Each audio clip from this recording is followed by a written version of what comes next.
Hello students, मैं Kamini Raria, assistant professor government law college Ajmer से।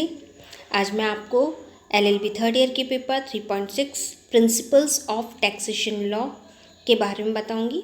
जैसे कि हमने पिछली वाली क्लास में इस paper number 6 LLB third year के टैक्सेशन लॉ आयकर विधि के बारे में देखा था, उसकी सिलेबस। फिर उस सिलेबस में डायरेक्ट टैक्सेस में 3 टैक्स थे, जिसमें पहला टैक्स इनकम टैक्स एक्ट 1961, आयकर अधिनियम 1961 के बारे में हम देख रहे हैं। पिछली क्लास में हमने इसकी कुछ डेफिनेशंस देखी थी। आज हम उन्हीं डेफिनेशंस को और आगे बढ़ा रहे हैं। इस अधिनियम में की धारा 3 में डेफिनेशन दे रखी है प्रीवियस ईयर की, यानी कि गत वर्ष की। इस अधिनियम की धारा 3 ये कहती है कि कर निर्धारण वर्ष के ठीक पूर्व वाले वित्तीय वर्ष को गत वर्ष कहा जाता है। जैसे कि गत वर्ष कौन सा? गत वर्ष वो जो कि 1 अप्रैल से शुरू होकर 31 मार्च तक होता है, ये होता है कर निर्धारण वर्ष। अब कर निर्धारण वर्ष से ठीक पहले वाला वर्ष, वो भी 1 अप्रैल से 31 मार्च तक का, तो उसे भी कहेंगे गत वर्ष। जैसे कि उदाहरण से समझिए, कर निर्धारण वर्ष 2005-06 से संबंधित गत वर्ष का मतलब होगा 1 अप्रैल 2004 से 31 मार्च 2005 तक, तो ये गत वर्ष कहलाएगा। फिर गत वर्ष पिछले साल का हो गया, और गत वर्ष की आय पर संबंधित कर निर्धारण वर्ष में ही लगता है। लेकिन इसके कुछ अपवाद भी हैं।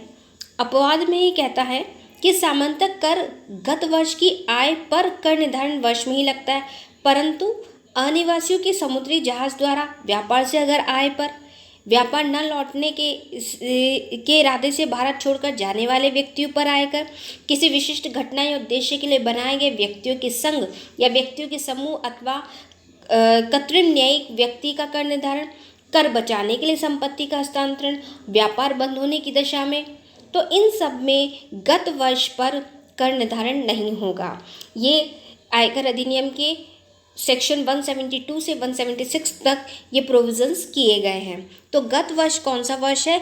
गत वर्ष वह वर्ष है जो कर निर्धारण वर्ष के ठीक पूर्व, 1 साल पहले का ठीक पूर्व के वर्ष को गत वर्ष कहा गया है। आगे हम यहाँ पे बात कर रहे हैं सेकंड डेफिनेशन पर्सन की, यानी कि व्यक्ति की। सेक्शन 2 सब क्लॉज 31 में ये कहा गया है कि व्यक्ति कौन है? व्यक्ति एक विशिष्ट व्यक्ति है, एक इंडिविजुअल पर्सन है।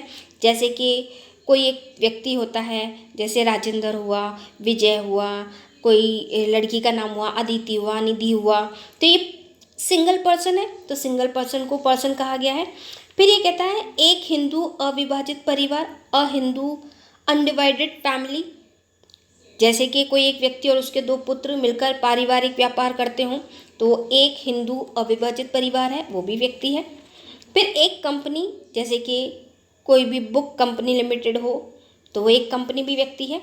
एक फर्म, जैसे कि मेंबर रवि प्रकाशन, ये भी एक फर्म, तो ये एक व्यक्ति है। एक व्यक्ति को समुदाय या एक व्यक्तियों का संघ चाहे सम्मिलित हो या ना हो, association of a person or a body of individual a whether incorporate or not, चाहे वो मिली हुई हो चाहे वो कैसी भी हो, लेकिन व्यक्तियों का समुदाय या संघ को भी एक व्यक्ति माना गया है। फिर एक स्थानीय सत्ता, अ लोकल अथॉरिटी, जैसे अजमेर नगर निगम, जयपुर नगर निगम, तो ये भी एक व्यक्ति है। प्रत्येक कृत्रिम व्यक्ति, न्यायिक व्यक्ति जो उपयुक्त में से किसी भी उपवर्गों में सम्मिलित ना हो, जैसे कि राजस्थान विश्वविद्यालय या एमडीसी यूनिवर्सिटी, ये भी एक पर्सन है, एक व्यक्ति है। ये कृत्रिम न्यायिक व्यक्ति है, इसके अंदर चाहे कोई मिले हो चाहे ना मिले हो। लेकिन स्पष्टीकरण है कि व्यक्तियों का समुदाय, व्यक्तियों का समूह, स्थानीय सत्ता अथवा कृत्रिम कानूनी व्यक्ति को इस धारा के उद्देश्य के लिए व्यक्ति ही माना जाएगा, चाहे उनका उद्देश्य लाभ कमाना हो चाहे ना हो। तो जो व्यक्ति की परिभाषा है वो व्यक्ति ही रहेगी, या सेक्शन 2 सब क्लॉज 31 में कहा गया है। आगे हम बात कर रहे हैं हस्तांतरण यानी कि ट्रांसफ़र की। सेक्शन 2 सब क्लॉज 47 में हस्तांतरण की परिभाषा दे रखी है। हस्तांतरण जैसे कि नाम से लगता है, हस्तांतरण एक हाथ से दूसरे हाथ में जाना, ट्रांसफ़र किसी व्यक्ति को देना। तो यहाँ हस्तांतरण किसी व्यक्ति द्वारा संपत्ति को एक या अनेक व्यक्तियों को प्रदान करना है। एक को दे दो चाहे अनेक व्यक्तियों को दो। यहाँ पे आयकर अधिनियम 1961 की धारा 2 सब क्लॉज 47 के अंतर्गत शास्तियों की बिक्री अथवा विनिमय, ये सब इसमें शामिल है हस्तांतरण में। शास्तियों को प्रदान करना अथवा त्यागना, शास्त्रियों में से किसी अधिकार की संपत्ति, शास्त्रियों का अनिवार्य अर्जन या शास्त्रियों का संपरिवर्तन, किसी स्थावर संपत्ति यानी कि इमूवेबल प्रॉपर्टी यानी कि अचल संपत्ति संविदा के अंतर्गत कब्जा प्रदान करके, कंपनी अथवा सोसाइटी की सदस्यता का हस्तांतरण करके, फर्म अथवा संघ के विघटन पर शास्त्रियों का बंटवारा करके, भागीदार अथवा सदस्य द्वारा फर्म अथवा संघ को पूंजी शास्त्रियों का हस्तांतरण, चाहे वो योगदान के रूप में हो अथवा अन्यथा रूप में हो, किसी भी रूप में हो, अगर एक व्यक्ति दूसरे व्यक्ति को देता है किसी भी तरीके से तो उसको हस्तांतरण कहा जाएगा। आगे हम बात कर रहे हैं सेक्शन 2 सब क्लॉज 45 कुल आय की, टोटल इनकम की, कि टोटल इनकम किसे कहेंगे। तो सेक्शन 2 सब क्लॉज 45 कहता है कुल आय शब्द से मतलब, जो हम आगे भी पढ़ेंगे, सेक्शन 5 में उल्लेखित आय की रकम के कुल योग से है, जिसकी गणना इस अधिनियम में जो भी नियम बताए गए हैं, जो भी प्रोविज़न है उनके अनुसार की जाएगी। अर्थात कुल आय से मतलब उस आय है से है जिसकी गणना करदाता के निवास स्थान के आधार पर आय के विभिन्न शीर्षक जितने भी हेड्स हैं उसके अंतर्गत की जाती है। आय के ये विभिन्न शीर्षक वेतन, मकान संपत्ति से आय, व्यापार तथा पेशे के लाभ, पूंजी लाभ अथवा अन्य साधनों की आय है।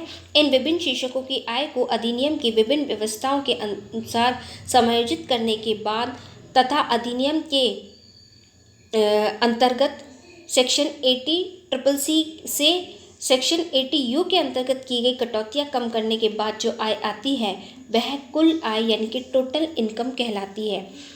यानी कि यहाँ पे कुल आय किसे कहा गया, कुल आय वो है जिसकी किसी भी व्यक्ति की किसी भी मोड से वो जो भी अपनी इनकम करता है, आय अर्जित करता है, उस आय को टोटल करके जितने भी उसमें से कटौती होती है उन कटौती को जो शेष बचता है उसे कहा जाएगा कुल आय। ये कुल आय वो है जो कि विभिन्न मदों से, विभिन्न शीर्षकों से जितने भी उनमें आती हैं उन सब के टोटलिंग करने के बाद, कुल करने के बाद और जितना भी वो बचाना चाहता है उसके बाद जो कुछ बचता है बाद में उसको कहेंगे कुल आय और उसी पर टैक्स लगेगा। आगे हम बात कर रहे हैं सेक्शन 10 सब क्लॉज 3 अकस्मात आय यानी कि कैजुअल इनकम की। कैजुअल इनकम क्या होती है, अकस्मात क्या आय क्या है, सेक्शन 10 सब क्लॉज 3 के अंतर्गत इसको परिभाषित किया गया, जिसके अनुसार ऐसी सभी प्राप्तियां जो संयोगवश बिना किसी उपेक्षा के तथा प्रवृत्ति प्रकृति के हैं आकस्मिक आय कहलाती हैं। आकस्मिक आय जैसे कि नाम से लगता है कैजुअल आय, ये संयोगवश होती है। अगर जो कोई भी आय आयकर अधिनियम के अंतर्गत समय समय पर जो सरकार निर्धारित करती है उतने से अगर अधिक होती है तो वह कर योग्य होगी। आकस्मिक आय वो है जो अचानक से मिलती है, जैसे कि लॉटरी, घुड़दौड़, ठीक है, ये ऐसी आय है जो कि कुछ सीमा तक तो ये कर मुक्त होती हैं, लेकिन शेष राशि पर इन पर कर लगता है, तो इनको कहते हैं आकस्मिक आय यानी कि जो अचानक से मिलती है। आगे हम बात करेंगे सेक्शन 2 सब क्लॉज 22 लाभांश की, डिविडेंड की, कि डिविडेंड क्या होता है, लाभांश क्या होता है। सेक्शन 2 सब क्लॉज 22 ये कहता है लाभांश के बारे में कि कंपनी के संचयी का लाभों का विवरण भी लाभांश माना जाता है, बशर्ते कि इस प्रकार के वितरण से कंपनी की संपत्ति में कमी होती है। यानी कि कंपनी जितने भी जो भी सोर्सेज से कंपनी अपना कारोबार करती है और उसके बाद जितने भी सोर्सेज से उसने पैसे लिए थे उन सबको देने के बाद जो उसके पास बचता है उसको लाभांश कहा गया है। कंपनी द्वारा अपने अंशधारियों को ऋण पत्र यानी कि डिबेंचर या जमा प्रमाण पत्र का किया गया वितरण भी लाभांश के रूप में माना जाता है। इसके साथ ही अधिमानी अंशधारियों को वितरण जो कि बोनस के रूप में इस विस्तार तक किया गया हो जिस विस्तार तक कंपनी संचयी लाभों को रखे हुए हो या कंपनी के परिसमापन के अवसर पर संचयी लाभों को अंशधारियों में से लाभांश के अर्थ के अंतर्गत शामिल किया जाता है। कंपनी द्वारा अपने संचयित लाभों में से पूंजी कम करके किया जाने वाला वितरण भी लाभांश माना जाता है, परंतु ऐसा वितरण केवल उसी सीमा तक लाभांश माना जाएगा। अब उसी सीमा से मतलब ये है कि कंपनी अपने जितने भी उसके खर्चे हैं उन सब को निकाल के जितने भी लोगों ने उस कंपनी में पैसा लगाया था उन अंशधारियों को देने के बाद, उनको लाभांश बांटने के बाद, अपने कंपनी के हिसाब से कैलकुलेट करने के बाद, सबको देने के बाद जो उसके पास बचता है उसको कहा जाएगा लाभांश। आगे हम बात करते हैं सेक्शन 15 की, जिसमें वेतन के बारे में बता रखा है, सैलरी के बारे में। सैलरी किसे कहा गया है आयकर अधिनियम में? तो किसी नियोजक या भूतपूर्व नियोजक यानी कि जो काम पर आपको रख रहा है, भूतपूर्व नियोजक यानी कि ऐसा पहला कोई व्यक्ति जिसने आपको काम पर रखा था यानी कि मालिक, से गत वर्ष में निर्धारित द्वारा प्राप्त वेतन चाहे वास्तव में प्राप्त हुआ हो या नहीं हुआ हो। यानी कि जो हमारे काम करने के एवज में हमारे मालिक ने जो हमें पैसा दिया था पिछले साल या इस साल, काम वेतन के रूप में या किसी और रूप में, कोई वेतन जो मालिक को निर्धारित तिथि को प्राप्त नहीं है अथवा प्राप्त होने से पहले उसके नियोजक के द्वारा उसकी ओर से गत वर्ष में उसे अदा किया गया है, जो अनुज्ञात किया गया, यानी कि अगर उसको एडवांस दे दिया गया। हम कभी कभी व्यक्ति से अपने मजदूरों से काम करके उसको एडवांस दे देते, तो यहाँ पे ये एडवांस की बात की गई है कि अगर एडवांस दे देते हैं तब वेतन की कोई बकाया रकम जो कि निर्धारित को गत वर्ष में उसके वर्तमान नियोजक अथवा भूतपूर्व नियोजक के द्वारा या उसकी ओर से कोई अदा या अनुज्ञात किया गया है, यदि इस बकाया रकम पर पिछले गत वर्ष में आयकर नहीं लगाया गया है,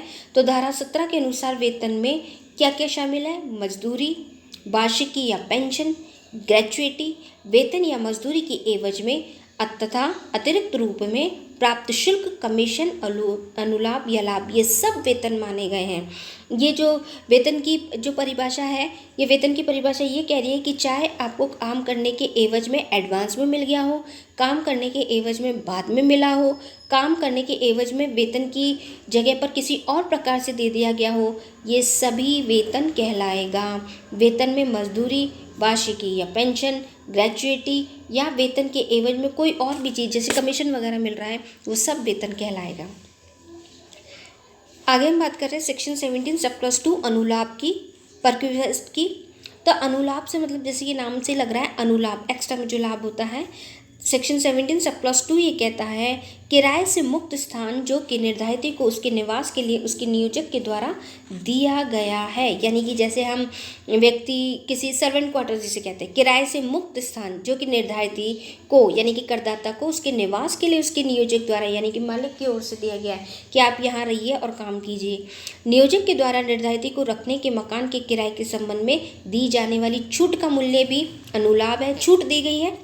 निःशुल्क या रियायती दर पर दी जाने वाली सुविधा या लाभ का मूल्य जो कि किसी कंपनी के द्वारा निदेशक को दिया हो या किसी कंपनी के द्वारा ऐसे कर्मचारी को दिया हो या किसी नियोजक द्वारा कंपनी को किसी और तरीके से दिया हो, वेतन शीर्षक के अंतर्गत उन लाभों और सुविधाओं को छोड़कर दिया हो।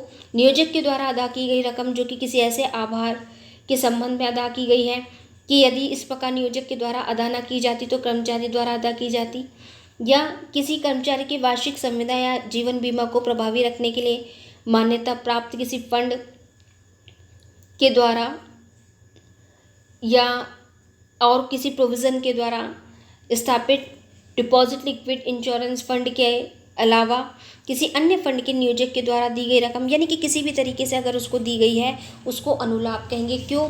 क्योंकि ये अनुलाभ वो होते हैं जो वेतन या मजदूरी में सम्मिलित नहीं होते हैं। तो ये वेतन और मजदूरी में सम्मिलित नहीं होते हैं, इन्हीं को कहा जाएगा अनुलाभ, क्योंकि ये वेतन नहीं होते। आज की क्लास में इतना ही। अगली हमारा जो लेक्चर होगा उसमें हम आगे बढ़ेंगे और आगे नए टॉपिक के साथ आपसे मिलेंगे। Thank you students.